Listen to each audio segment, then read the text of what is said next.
In 2026, travel is political. I've turned down paid work in the Gulf. I've said no to volunteer opportunities in Africa. And I only visit Italy when it's grey, cold and slightly miserable. I call them my travel boundaries. They sound thoughtful, intentional, ethical. But here's what I'm wrestling with. It's easy for me to say these are ethical choices, but then I'm someone with the luxury to be able to make choices. And that's where ethics meets privilege. Hi, I'm Justine, the nerdy half. And I've been travelling since I was a teenager. I've visited over 30 different countries, and I've lived and worked in Oceania, Asia, and Europe. But these days, as I get older, I'm getting more selective about where I go. Sounds very mature, right? Not if you examine the privilege behind having such choices and the risks of being so choosy. So in this video, I want to walk you through 3 of my travel boundaries and the blind spots that they've created, because I'm starting to realize something. Ethical travel isn't just about values. It's about who has the freedom to act on them. And that brings me to my first boundary. Case study number 1. The Gulf. As an experienced international teacher, I've had plenty of opportunities to work in the UAE and the Gulf for a lot of money and some career advancement, and I've turned them all down. And it's not because I don't want to go. Dubai fascinates me with its rich mix of modernism and tradition. They've got archaeological sites and cultural festivals and museums and art and all the things I love. And it's a chance to learn about the desert cultures. I mean, actually, I would really love to go. So by not going, I've left a giant hole in my knowledge. I've missed out on the opportunity to get to know people on the ground, living that reality day to day, and understand at a street level how their lifestyle operates. But the thing is, I don't want their political system to be benefiting from my hard-earned cash. I don't want to be in a place where people can't legally just be who they are. Same-sex relationships are criminalised in these countries, and the punishments can be quite severe. In places like United Arab Emirates and Saudi Arabia, protection for LGBTQ is limited, if not non-existent. There are some pragmatic shifts towards accommodation for certain LGBTQ plus community, Western, wealthy and cisgender. Places like Dubai do seem to now have a semi-visible gay nightclub scene. They've adopted a kind of we won't ask, you don't tell kind of policy. This is clearly an attempt to attract the global queer tourism market. It is not a move towards legal reform. But I'm not even part of that community. There's no personal risk to me at all.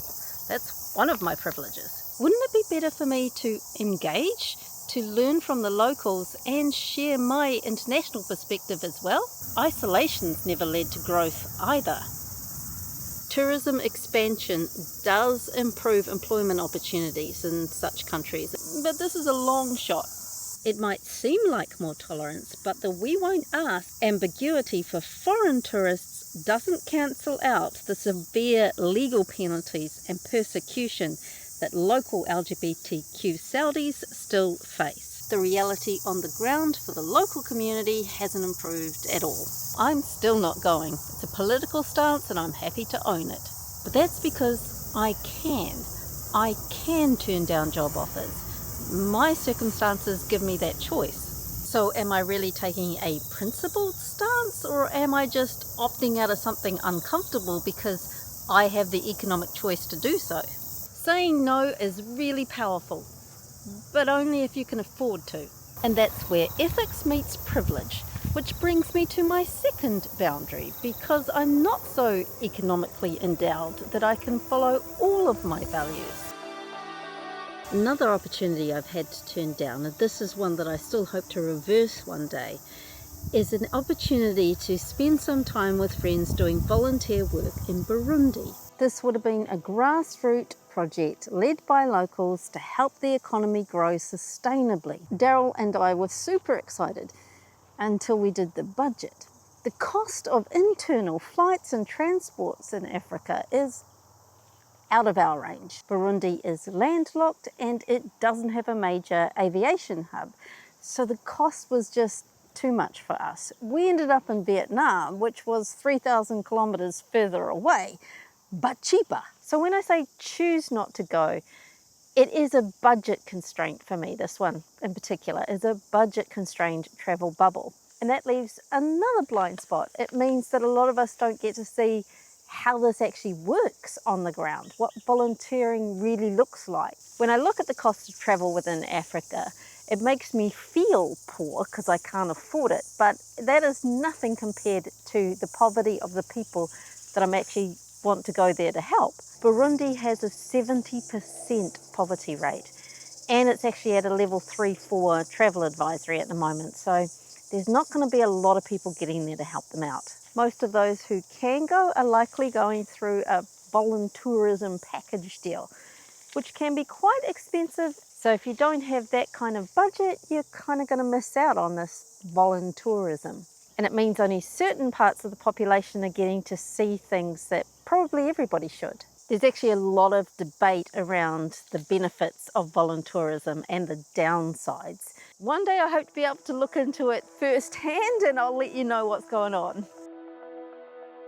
So again, the narrative of ethical choice becomes complicated, even when we want to act in alignment with our values. Structural inequality quietly decides what's realistic.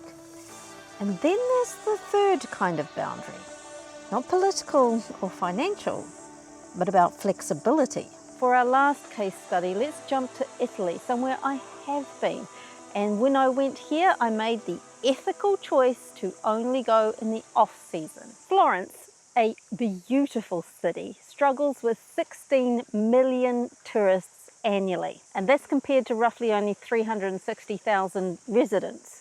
The Uffizi Gallery alone recorded over 5 million visitors in 2024. Now this is concentrated pressure on historical streets that are built to be narrow. Everyone's crowded into tiny piazzas. So Daryl and I did our bit by making sure we went in the winter, because we always focus on off-peak travel to spread that load, both environmentally and financially. We were lucky enough to spend 3 months in Italy, slow travel that really fits with our responsible traveller values. We mostly visited smaller towns like Vinci and Pistoia, but we couldn't resist Florence.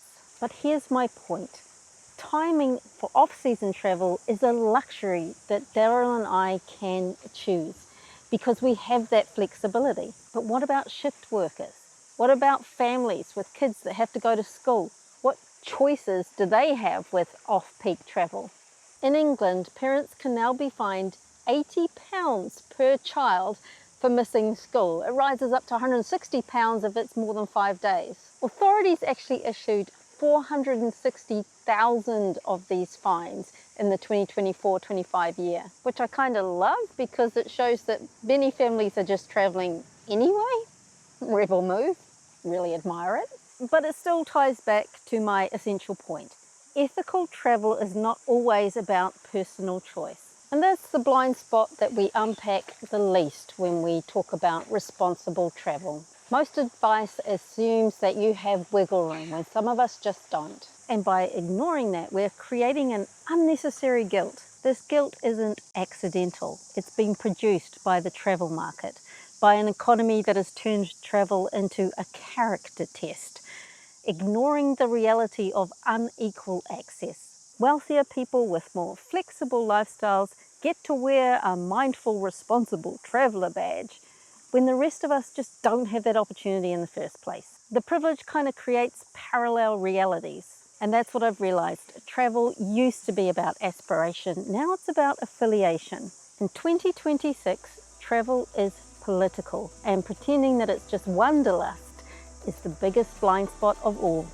If this has given you a new perspective on travel, I'd love to hear it. And what blind spots are you a little bit more concerned about now? Let us know in the comments. And while you're there, please like and share with somebody else who might enjoy the video. And please subscribe. I'd love you to join my tribe. I don't know where I'll be taking us next week or what we'll be talking about. Let's find out together. Until then, Happy travels, everyone.